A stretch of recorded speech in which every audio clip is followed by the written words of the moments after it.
할렐루야. 반갑습니다. 그리스도인이라면 누구나 주를 위해 살고 주를 위해 죽기를 원합니다. 아멘.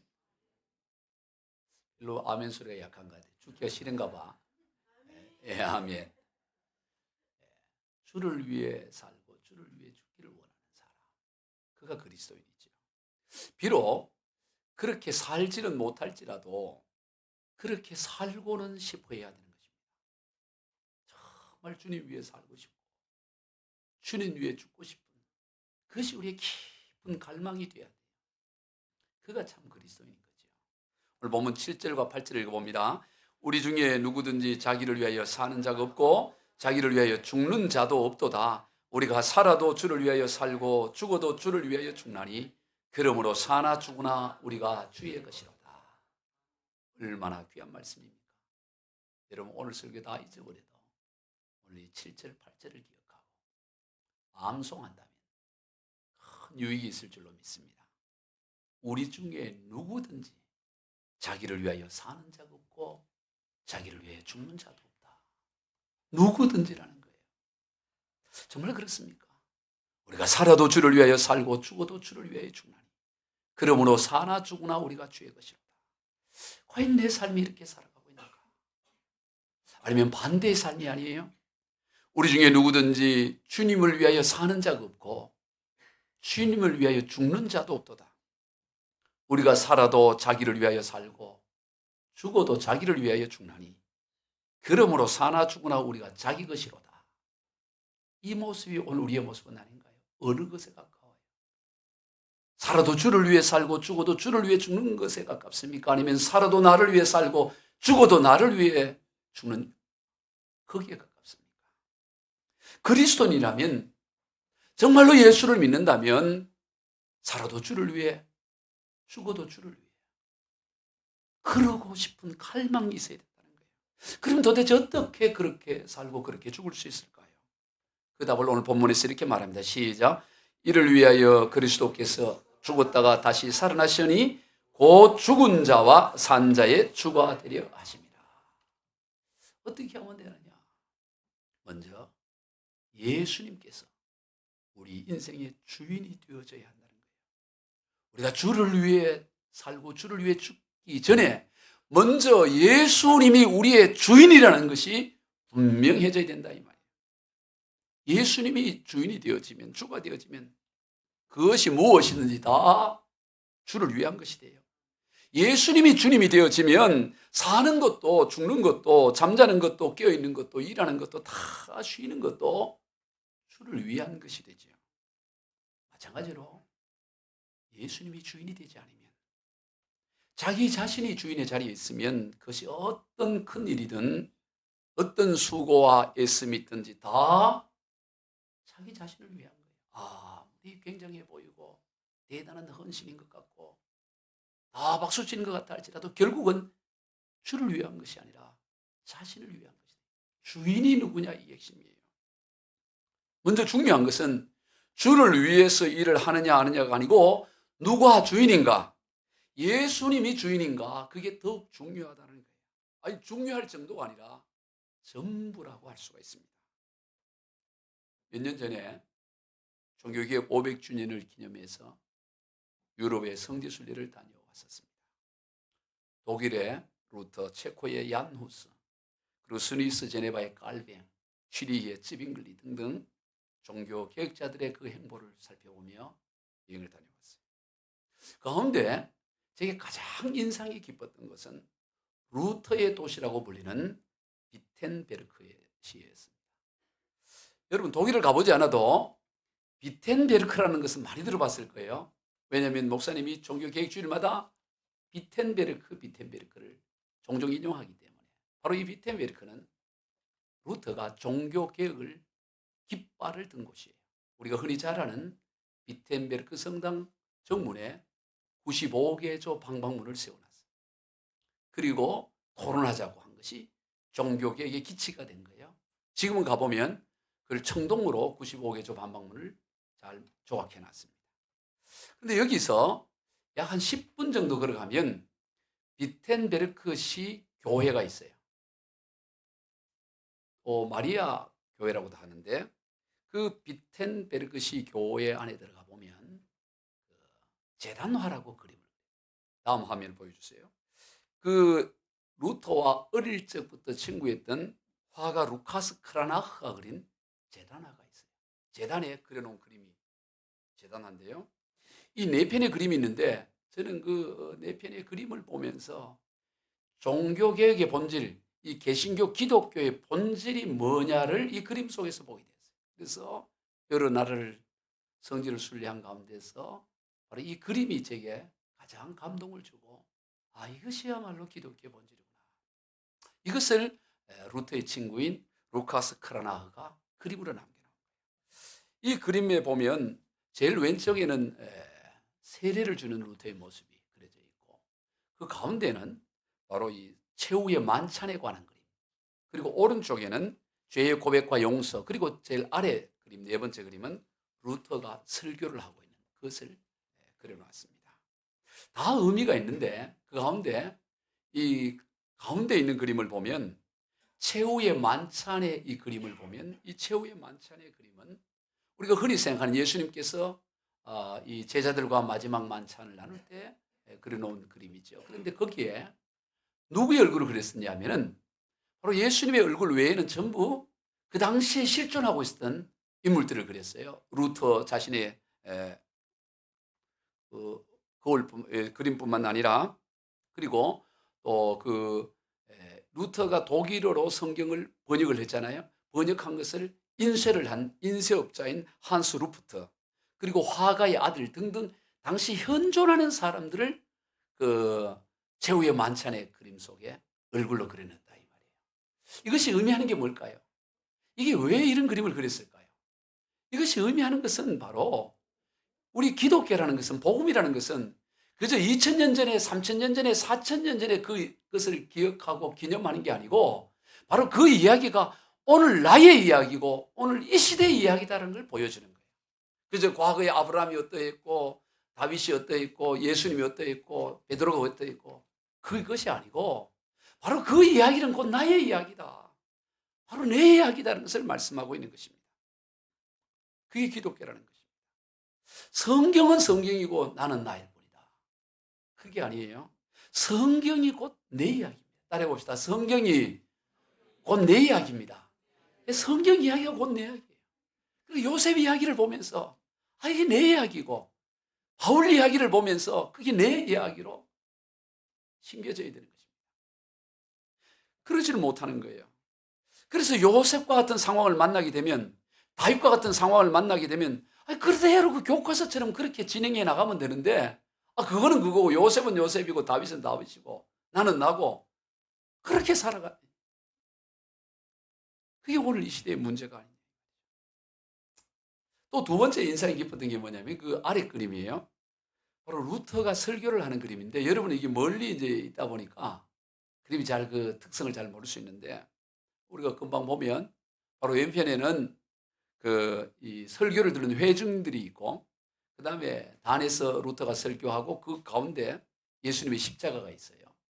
근데 이 그림을 보면 이 특징이 있어요. 일부 예배 때 이 특징이 뭐냐를 물어봤더니 아무도 맞춘 사람이 없어요, 일부에.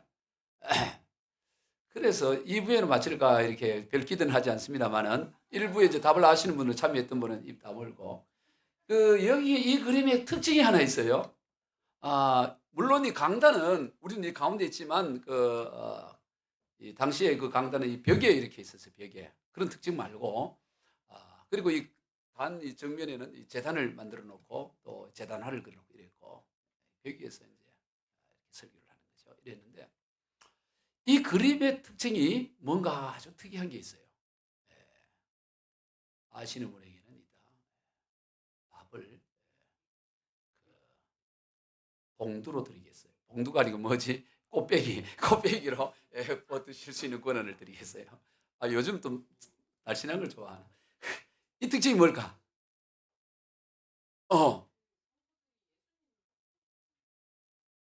이야, 이 대단한 탁월한 능력이야. 예, 디자이너가 달라요. 오늘 그냥 이 메인 리더가 없이 오늘 우리 갑자기 우리 또 성은자매가 오늘 찬양 인도를 했는데, 야, 찬양 인도하니까 영성이 부어지는가 봐. 평소와 다르게 더.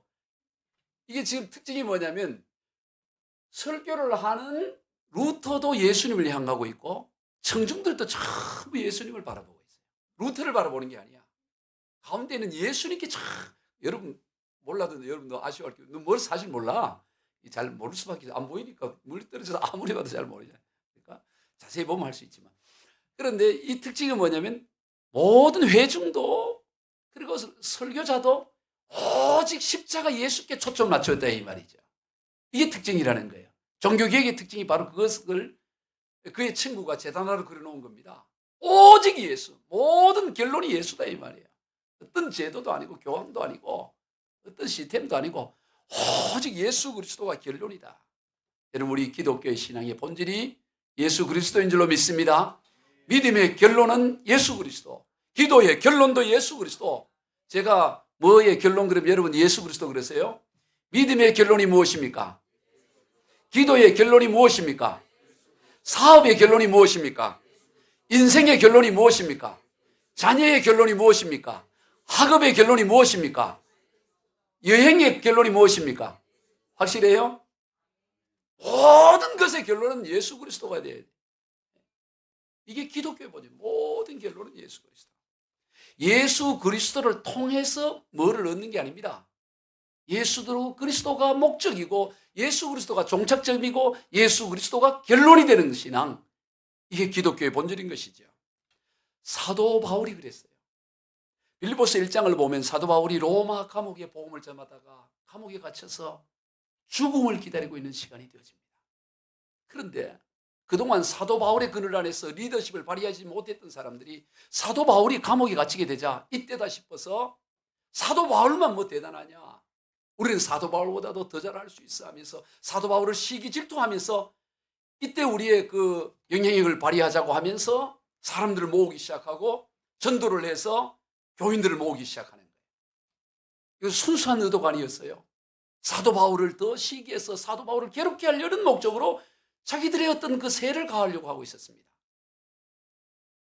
그거에 대해서 빌립보서 1장 17절 시작. 그들은 나의 매임에 괴로움을 더하게 할 줄로 생각하여 순수하지 못하게 다툼으로 그리스도를 전파하리라. 순수함이 아니에요.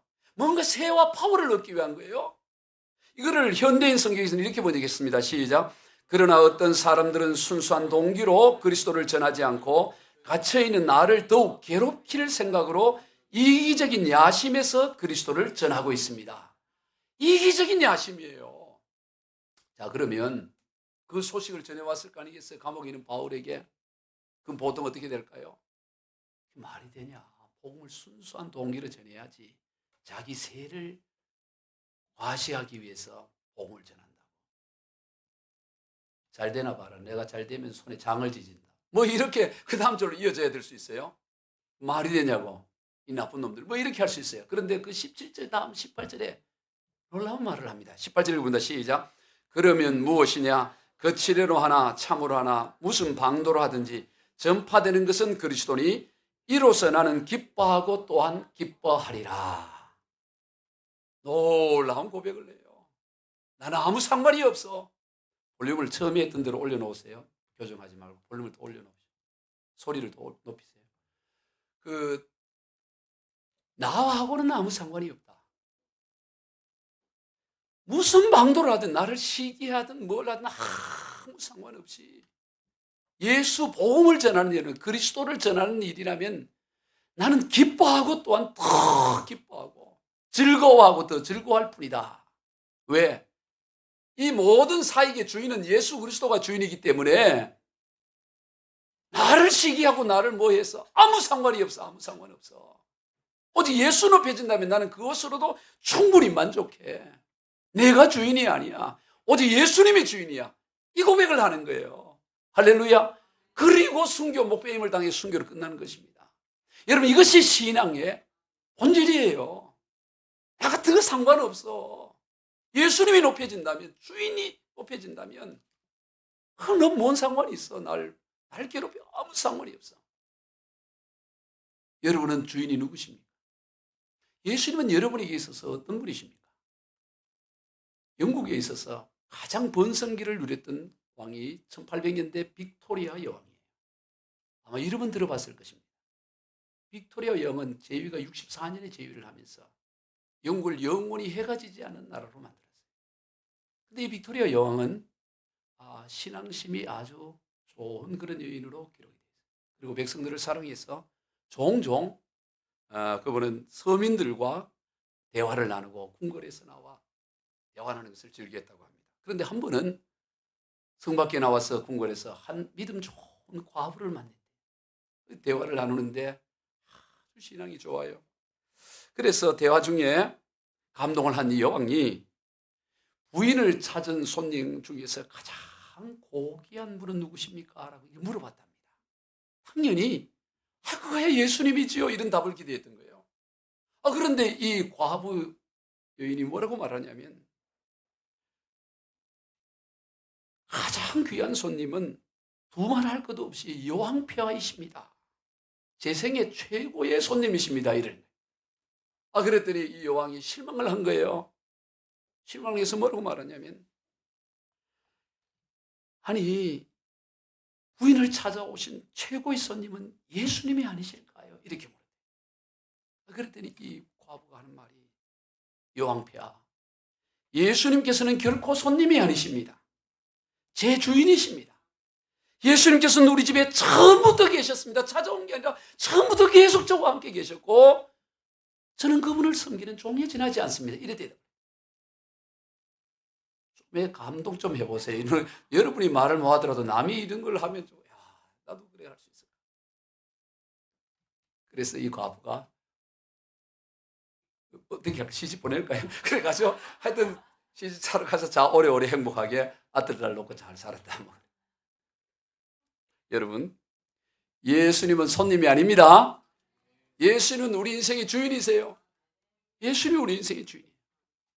이게 거꾸로 되는 거예요.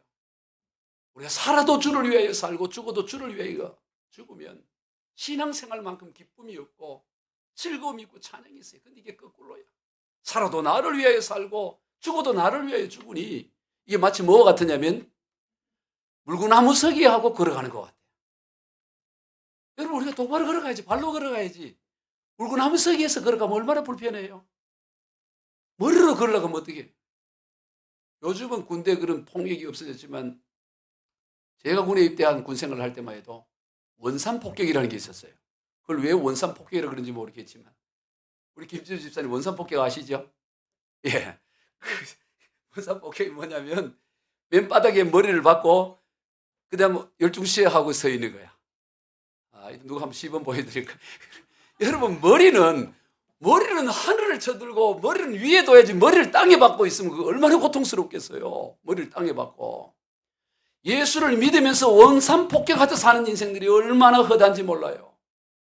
거꾸로 살아가는데 거꾸로. 예수를 믿으면 살아도 주를 위해 죽어도 주를 위해 살면 뭐가 문제될 게 있어요. 살아도 주를 위해 주님이 믿는데 내가 뭐가 문제되냐. 조그마한 자존심, 조그마한 이득, 그런 거 하나 가지고 원산 폭격하듯 그래 고통스럽고 예수 믿어 늘 짜증스럽고 힘든 거꾸로 살아갔네. 예수님을 주인으로 삼지 않고 기껏해야 예수님을 나를 돕는 도우미 정도로 또는 손님 정도로 여기고 있으니 신앙생활이 재미가 없는 거예요. 여러분, 예수님을 주인으로 삼으시기를 주의 이름으로 축복합니다. 예수님을 주인으로 삼는 인생의 특징이 있습니다. 오늘 그 두 가지 특징만 간단히 살펴보면, 먼저는 예수님을 주인으로 삼는 인생은 남을 비판하거나 없이 여기거나 정죄하지 않아요. 오늘 보면 1절로 3절 같이 봅니다. 시작. 믿음이 연약한 자를 너희가 봤되 그의 의견을 비판하지 말라. 어떤 사람은 모든 것을 먹을 만한 믿음이 있고 믿음이 연약한 자는 채소만 먹느니라. 먹는 자는 먹지 않는 자를 없이 여기지 말고 먹지 않는 자는 먹는 자를 비판하지 말라. 이는 하나님이 그를 받으셨음이라. 여러분, 예수를 주로 고백하며 살아도 주를 위해 살고 죽어도 주를 위해 죽는 인생의 특징은 뭐냐? 남을 비판하거나 정죄하거나 없인 여기지 않는다라는 거예요. 오늘 본문에서 이 먹는 문제를 갖고 다뤄요. 먹는 문제. 당시 로마 교회는 이 먹는 문제 때문에 서로 다툼이 있었던 것입니다. 왜냐하면 전통 유대인들이 회심을 하여 예수를 믿은 사람들은 과거 조상으로부터 전해오던 이 음식에 관한 것, 먹을 수 있는 음식, 먹을 수 없는 음식, 그 대표적인 게 레위 11장에 나오죠. 그 음식을 규정하면서 이거는 부정한 음식, 이거는 정한 음식하고 그렇게 했습니다. 그러나 헬라인들, 일반 로마인들은 그런 선지식이 없었기 때문에 아무거나 먹었던 거예요. 또 문제가 됐던 것은 뭐냐면 바로 그 로마 가운데 여러 신전들이 있어서 신전에서 드리는 제물들이 시장에 나와서 판매가 되어 있어요. 그러다 보니까 우상에 바치는 음식, 제물들이 먹게 되는 일들이 일어나게 됩니다. 그거에 대해서 먹어도 되느냐 먹지 않아야 되느냐 갖고 갈등을 하는 거예요. 아니 거기에 뭐 우상 제물에 귀신이 붙어 있어 그냥 다 하나님 만든 음식물인데 먹으면 되는 거지. 또 어떤 사람 그래도 우상에게 바치는 음식인데 그 깨림직하잖아. 그거 먹으면 안 돼. 자, 여기서 한번 물어봅시다. 제사할 때들은 무당 때 굿하고 맛있는 음식 먹어도 되나요? 먹으면 안 되나요? 먹어도 된다고 하는 사람, 먹어도 안 된다고 하는 사람. 여러분 역시 가만히 있는 게 이때는 자죠. 가만히 있어 대세 따라가면 된다. 이런 문제 때문에 갈등이 돼요. 먹어도 되느냐 말이야. 또 절기 지키는 문제, 절기. 유대인들이 6월절 여러 절기들이 있었잖아요. 절기 지키는 문제 때문에 지켜야 된다 말이야. 이거 또 갈등하는 거예요. 그러면서 서로를 정죄하는 거예요. 먹는 사람은 먹지 않은 사람이 아이고 믿음이 그거밖에 안 되냐. 그것이 뭐라고 그것도 못 먹고 벌벌 떨어. 그래갖고 뭐 믿음이라고 해. 이렇게 비판을 하고 먹지 않는 사람은 아니 어떻게 하나님을 섬기는 사람이 우상제물이라 먹고 그래. 그래서 서로 비판하는 거예요. 서로 정죄하고 서로를 비판하는 그런 거예요. 이게 원인이 뭐냐. 자기가 인생의 주인인 자의 특징이라는 거예요. 자, 4절 한번 읽어봅시다. 시작. 남의 하인을 비판하는 너는 누구냐? 그가 서 있는 것이나 넘어지는 것이 자기 주인에게 있으며 그가 세움을 받으리니 이는 그를 세우는 권능이 주께 있습니다. 아니, 네가 뭔데 남을 비판하냐 이 말이야. 자, 아까 답을 먹어도 되냐 먹지 않아도 되냐면 먹지 말아야 된다고 생각하면 안 먹으면 되는 거고 먹어도 된다고 생각하면 먹으면 되고 그 각자 믿음대로 하면 되는 거예요. 그거 뭐 간단한 거 아니겠어요? 그래서 믿음이 내 믿음에서 먹으면 안 된다 싶으면서 안 먹는 거고 그까지 지금 뭐 있어? 먹어도 되지. 그럼 먹어. 서로를 먹을 수 있는 사람이 못 먹는다 비판할 거 없고 먹지 않는 사람이 먹는 사람 비판할 게 없다 이 말이에요. 근데 원칙은 뭐냐면 원칙은 그 뭐 사도 바울의 결론이에요. 사도 바울은 제사 음식에 고기에 뭐 귀신 붙어 있는 거 아니야. 먹어도 된다. 그런데 믿음이 약하고 거리끼스러우면 먹으면 안 된다. 그리고 니는 먹어도 되지만 니 먹는 거 보고 믿음이 약한 자가 저 믿음 좋은 장로님 권사님도 먹네. 나도 먹는다 해다가 믿음이 실족이 되고 꺼리끼해진다면 너는 예수님이 피를 흘려 산 형제를 네가 먹는 거 때문에 넘어뜨리는 거야. 예수님이 십자가에 피 흘려 죽어서 구원한 그 믿음이 약한 형제를 네가 먹을 수 있다고 먹다가 그거 따라하다가 그 사람이 그 믿음이 실족하면 네 먹는 그때는 앞에 첫자를 붙여야 돼요. 그 먹는 걸로 예수님이 십자가에 피 흘린 형제를 너 죽이는 거야. 그러면서 나는 주님 앞에 설 때까지 고기 안 먹을 거야 그러는 거예요. 이해돼요? 마찬가지로 술 먹어도 되냐 안 되냐 뭘 당연히 안 되죠. 다 그런 원리인 거예요. 자기가 기준이 아니고 하나님이 볼 때 뭐냐 하나님 볼 때 그 말을. 근데 중요한 건 그게 먹고 되고 안 되고를 떠나서 이 논점은 뭐냐면 네 먹을 수 있다고 하고 먹지 못하는 사람 비판하고 욕하고 그러지 말고 또 먹지 않는 사람도 먹는다고 또 욕하지 말고 이 믿음의 분량대로 해. 그게 오늘 본문의 핵심인 것이에요. 근데 네가 뭔데 남의 하인을 뭐 판단해? 네가 주인이냐 이 얘기입니다. 너의 주인은 예수 그리스도인데 남을 판단하는 너는 누구냐? 남의 하인을 판단하는 너는 누구냐? 10절도 한번 읽어봅니다. 시작. 내가 어찌하여 내 형제를 비판하느냐? 어찌하여 내 형제를 없인 여기느냐? 우리가 다 하나님의 심판대 앞에 서리라. 네가 뭔데 네가 남의 하인을 판단하고 네도 하나님의 심판대 앞에 서야 돼. 우리 모두가 하나님의 심판대 앞에 서야 될 인생인데 네가 뭔데 누구고 뭐 잘못하고 이래 한다고 정죄하고 비판하고 주인인 것처럼 그래 하느냐. 여러분 우리 모두는 하나님의 심판대 앞에 설 것입니다. 심판할 사람이 없어요. 우리는 다 하나님의 심판 선악관의 심판대 앞에 설 사람이지 우리가 심판할 사람이 아니라 심판할 자격이 없습니다. 그런데도 불구하고 우리는 종종 무자격 심판을 해요. 어떤 심판? 무자격 심판을, 자격이 없는데. 여러분, 외과 의사가, 요즘 의사 되기 어렵잖아요. 다들 의대 간다 그래요. 외과 의사가 수술을 함에 있어서 의사고시에 합격을 해가지고 의대를 나오고, 그래야 의사고시에 합격 면허증이 있어야 이 메스를 잡고 도려내고 꿰맬 수가 있는 거예요. 자격이 있어야 되잖아요, 자격이. 근데 내가 봉제 공장에서 10년 동안 가위질하고, 내가 이 바느질을 했는데, 그까지 내 10년 내도 눈 감고도 할 수 있어 하고, 아무 배나 째가지고 이렇게 꿰매려고 그러면 되겠어요? 그래서 설령 됐다고 한들 그건 의료법 위반으로 처벌을 받는다고. 무자격 의료 행위라고, 무자격 행위. 우리 육신의 몸도 그런데 한 영혼, 한 인생을 그냥 무자격으로 심판하고 정죄한다는 게 말이 돼요? 할렐루야. 우리가 참 그렇게 하면 안 돼요. 우리가 하나님을, 예수님을 주로 믿는 인생은 그렇게 하지 않아요. 우리 예수님의 공생의 사역을 보면 예수님은 철저히 100% 종의 모습으로 살아요. 누구의? 하나님의. 그래서 100% 하나님만 보여.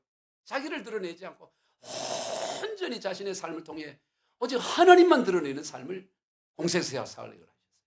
그래서 요한복음 14장에 보면 제자 빌립이 예수님 다 지금 우리 다 경험했고 다 봤습니다. 기적도 보고 다 봤는데 이제 마지막 하나만 보여주십시오. 그게 뭐냐? 하나님 아버지 좀 보여주세요. 하나님 아버지. 그러면 충분하고 족하고 만족하겠습니다. 그랬더니 예수님이 정색을 하고 책망을 해요. 빌립아, 네가 나를 알지 못하느냐? 나를 본 자는 아버지를 보았거늘 어찌하여 아버지를 보이라 하느냐?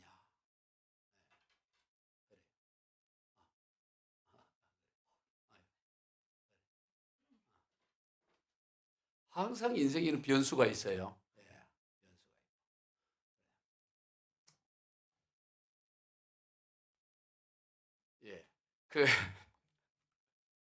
할렐루야. 할 말 없을 때 할렐루야 하는데, 할렐루야. 하나님께 영광 돌리면 돼. 뭐든지 다 하나님께 영광이. 빌립 보고, 야, 너 나를 모르냐, 나를 본 자는 아버지를 보았거늘 뭘 또 아버지를 보였냐, 이 말이야, 아버지. 예수님이 내가 또 아버지 보여줘. 나를 본 게 아버지 본 거야. 내가 100% 아버지만 보여줬는데, 이제 와가지고 아버지 보여달라 말라고 왜 그런 소리를 하냐, 이 말이야. 여러분, 예수님은 철저히 완전한 종으로 하나님 아버지만 보이는 인생을 살았다, 이 말이야. 오늘 저와 여러분의 삶이 그래야 될 줄로 믿습니다. 철저히 우리의 삶을 통해 하나님 아버지. 자, 요한복음 14장 10절 읽어봅시다. 시작. 내가 아버지 안에 거하고 아버지는 내 안에 계신 것을 내가 믿지 아니하느냐? 내가 너희에게 이르는 말은 스스로 하는 것이 아니라 아버지께서 내 안에 계셔서 그의 일을 하시는 것이라. 내가 스스로 하는 거 아무것도 없어. 아무것도 없어. 아버지께서 내 안에 계셔서 온전히 아무 상관없습니다. 그대로 두세요. 다 자기 분량으로 하는 거예요. 예배 방해한다고 생각하면 안 돼. 저런 분이 저렇게도 하고 이렇게도 하는구나, 이렇게 인정하고 제재할 수 있는 정도만 제재하고 그렇게 할 거 없어요. 네? 다시 한번 읽어봅시다. 요한복음 14장 10절 시작. 내가 아버지 안에 거하고 아버지는 내 안에 계시는 것을 내가 믿지 아니하느냐? 내가 너희에게 이르는 말은 스스로 하는 것이 아니라 아버지께서 내 안에 계셔서 그의 일을 하시는 것이라. 예수님이 자주 한 말이 뭔 말인지 알아요? 나는 아무것도 못해. 나는 아무것도 못해. 내가 하는 말도 내가 하는 말이 아니야. 아버지께서 내 안에 계셔서 그분이 하시는 말씀이야. 그래서 미명 시간에 기도하시고 밤늦도록 기도하시고 온전히 100% 하나님만 드러내는 그런 삶을 사시대요. 여러분, 신앙은 바로 이거예요. 신앙은 내가 뭘 하는 게 없어요. 내가 뭘 하는 게 아닙니다. 오직 우리를 통해, 우리 자신을 통해 예수 그리스도가 주인 되어서 주님이 하시는 삶, 그러면서 하는 얘기예요. 너희들도 그래야 된다고 말해요. 요한복음 14장 20절입니다. 시작. 그날에는 내가 아버지 안에, 너희가 내 안에, 내가 너희 안에 있는 것을 너희가 알리라. 이제 너희도 그렇게 해야 돼. 아버지께서 내 안에 계신 것처럼 이제 너희도 너희 안에 아버지께서, 내가 또한 아버지 안에, 또 우리가 너희 안에. 그래서 오직 하나님 아버지를 드리는 삶, 그것이 우리의 삶이라, 그렇게 예수님은 말씀하는 것입니다. 남을 비판하고 정죄하지 않는 삶, 그게 예수 그리스도를 주로 고백하는 삶이다. 아멘. 내가 주인이냐 아니냐는 입보 말에 입보며 정죄하고 비판하는 그게 뭐냐? 나는 내 인생의 주인이 나예요. 내가 여기 주인이에요. 내 인생의 지배는 내가 주인을 삼아요. 요게 정죄하고 비판하는 것의 특징이에요. 예수 믿는 사람은 절대 남을 정죄하고 비판할 거 없어요. 주님이 알아서 하시고 주님의 뜻이 있겠지. 우리 주인님이 그게 신앙의 삶이에요. 두 번째 뭐냐면은 감사하는 삶이에요. 6절 읽어봅시다. 시작. 나를 중히 여기는 자도 주를 위하여 중히 여기고 먹는 자도 주를 위하여 먹으니 이는 하나님께 감사하며 먹지 않는 자도 주를 위하여 먹지 아니하며 하나님께 감사함이라. 비판하고 업신여기고 정죄하지 않을 뿐만 아니라 뭘 하느냐? 먹지 않는다. 먹든 절기를 지키든 안 지키든 다 뭐하냐? 하나님께 감사합니다. 뭐든지 하나님께 감사하는 거예요. 여러분 예수 그리스도를 주로 삼고 사는 인생의 특징은 언제나 감사가 있어요. 아멘. 뭘 해도 감사해요. 입에 그냥 감사가 붙어 있어요. 이래도 감사, 저래도 감사. 그냥 감사. 왜? 예수님이 내 인생의 주인이니까. 내가 뭘 그 책임질 것도 없고 주님이 다 하니까 그냥 늘 감사가 넘치는 거예요. 감사가 믿음으로, 믿음이 감사로 표현되어지는 것입니다. 따라서 감사가 없는 어떤 행동도 믿음이 아니에요. 뭔가 막 열심히 하는데 속에 들어가 보더니 감사가 없어. 그건 믿음이 아니야. 그건 지 행동이지. 지 성격이라고. 성격을 믿음으로 착각하면 안 돼요. 성격하고 믿음하고 다릅니다. 원래 성격이 열심히 사람이 있어. 성격이 열심히 사람이 있어요. 뭐든지 열심히 해. 믿음하고 아무 상관이 없어. 믿음에는 뭐가 있느냐? 야, 감사합니다. 내게 이런 일을 맡겨서 감사합니다. 내가 뭘 해도 감사합니다. 하나님 감사합니다. 그런다고. 교회에 뭘 일을 맡기면 뭐든지 감사합니다. 나 같은 사람이 이 귀한 일을 맡겨 감사합니다. 감사가 없이 뭐 열심히 한 사람 어떻게 할까요? 하지 않은 사람 막 정죄한다고. 지가 주인을 자기 일을 하는 거야. 교회 일을 하는 게 아니에요. 여러분 감사가 있기를 주의 이름으로 축복합니다. 언제나 감사, 주님 감사합니다. 여러분 출애굽한 이스라엘 백성들이 민수기 20장에서 광야 여정 가운데 물이 나오지 않자 모세와 아론을 원망하죠. 왜 우리를 멀쩡한 우리를 광야로 끌어내가지고 물도 없이 목말라 죽게 하느냐고 막 사대질하고 욕을 하는 거예요. 늘 이 원망하고 불평이 몸에 배어 있었죠. 그러한 백성들과 모세가 어떻게 하냐면 다투어요. 자, 민수기 2장 3절을 봅시다. 시작. 백성이 모세와 다투어 말해 이르되 우리 형제들이 여호와 앞에서 죽을 때 우리도 죽었더라면 좋을 뻔하였더라. 이게 뭐가 좋아? 죽을 때 같이 죽었으면 좋았겠다고 막 이렇게 하면서 불평을 해요. 근데 그 앞에 백성이 모세와 다투었다. 다투었다는 말은 뭐예요? 모세가 가만히 있지 않았다는 거예요. 가만히 있지 않았다. 막 불평원망하니까 모세도 이제 열이 오른 거예요. 열이. 화가 났다 이 말이에요. 백성들이 원망해도 그때 모세 어떻게 해야 될까요? 감사합니다 이래야 되는 거야. 하나님 다 하나님 뜻 안에 감사합니다. 그냥 받아들이면 돼. 그리고 하나님 앞에 물으면 돼. 근데 모세가 이것들을 봐라. 참다 참.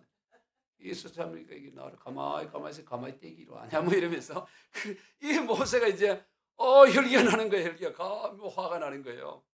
그래서 하나님 앞에 뭐 이렇게 문제를 갖고 나옵니다. 그 전에 백성들이 보면 또 어떻게 보면 모세가 화가 날 만도 해. 내가 모세라도 화가 날 만하다 싶어요. 민수기 2장 4절 이하 봅시다. 시작.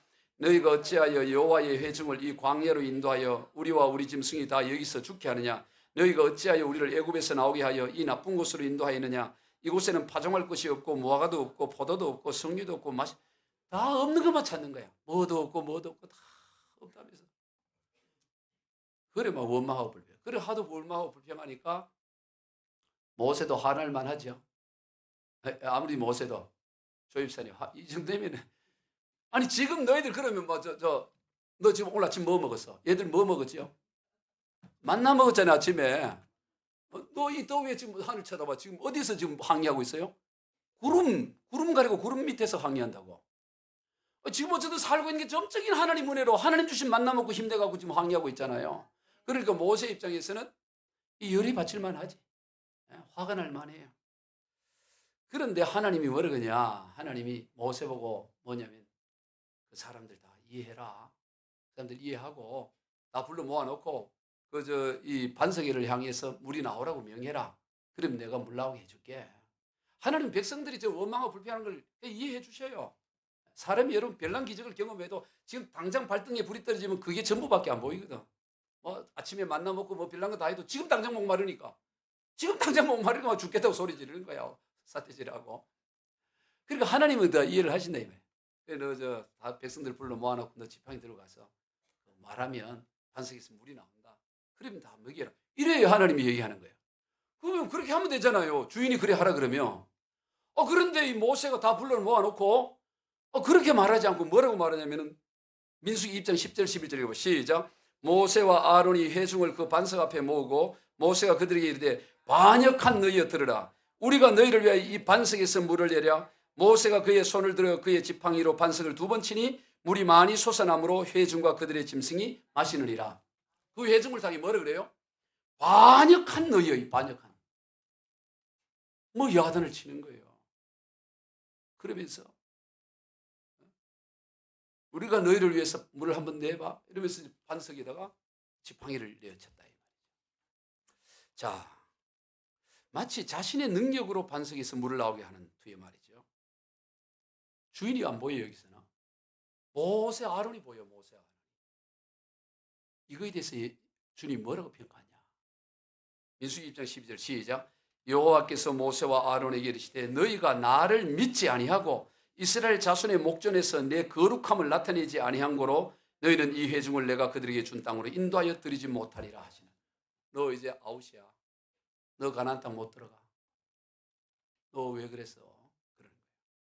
너희는 나를 믿지 않았다 하는 거예요. 여기 너희라는 것은 모세와 아론이에요. 너희가 나를 믿지 않았다. 여러분 정말 안 믿었나요? 아니, 안 믿었으면 반석을 향해 물 나오라고 말도 안 했겠지. 안 믿는데 뭐 반석을 향해 바위를 이 지팡이를 때렸겠어요? 믿었어요. 누가 보더라도 믿은 겁니다. 백성들 모아놓고 명령하고 바위를 쳤는 거예요. 그런데 하나님의 평가는 뭐다? 믿지 않았어. 너는 나를 믿지 않은 거야. 이들이 막 의분해서 반역한 너희하고 책망할 때 하나님이 영광을 드러내는 게 아니라 하나님의 거룩을 너희가 가려버렸어. 뭔 말이에요? 네가 지금 네 주인 노릇하고 있는 거야. 나는 없어 거기에. 그러니 나를 믿지 않는 거야. 네가 뭔 소리하고 뭔 능력을 하고 뭘 해도 내가 그럼 왜 그걸 했느냐? 이 백성들의 목마름 때문에 네가 바위를 뭐 3번째든 5번째든 이 백성들 목을 내 손에 반석에 물을 낸 거야. 네 때문에 되는 게 아니야. 이 모든 주인은 나야. 그걸 책망하는 거예요. 너는 나의 거룩함을 가렸어. 강하게 책망을 하는 거예요. 그래서 결국 가나안 땅에 들어가지 못하는 결과가 이른다 이 말이에요. 여러분 오늘 우리가 이것을 기억해야 됩니다. 내가 주님을 위해서 일을 했는데요. 누구보다도 열심을 냈는데요. 저놈들 불평하는 놈들 야단칠만 하잖아요. 저 나쁜 놈들이잖아요. 내가 주님 위해서 누구보다 열심히 했는데요. 너는 나를 믿은 게 아니야. 너는 너의 일을 한 거야. 나의 일을 한 게 아니야. 아웃이야. 이렇게 말해요. 여러분 왜 우리가 분노하죠? 왜 혈기를 냅니까? 왜 섭섭해하고 왜 낙심하고 왜 절망합니까? 이유는 여러 가지 아닙니다. 하나밖에 없어요. 예수 그리스도가 내 인생의 주인이 아니고 여전히 자기 자신이 주인이기 때문에 내가 살아도 주를 위해 살고 죽어도 주를 위해 죽는 게 아니라 살아도 여전히 나를 위해 살고 살아도 여전히 죽어도 여전히 나를 위해 죽는 여전히 내 인생의 주인이기 때문에 그런 결과 이유가 여러 가지 있지 않습니까? 여러분 우리는 예수 그리스도의 주되심을 먼저 인정하고 분명히 해야 될 줄로 믿습니다. 그래야 주를 위해 하는 거예요. 주되심이 분명하면 예수님이 주인이 되심이 분명하면 모든 것이 다 주님을 위해 하는 것이다. 몰라. 커피 한 잔을 마셔도 낮잠을 자도 다 주님을 위한 게 돼요. 주님을 위해. 왜? 예수님이 주인이니까.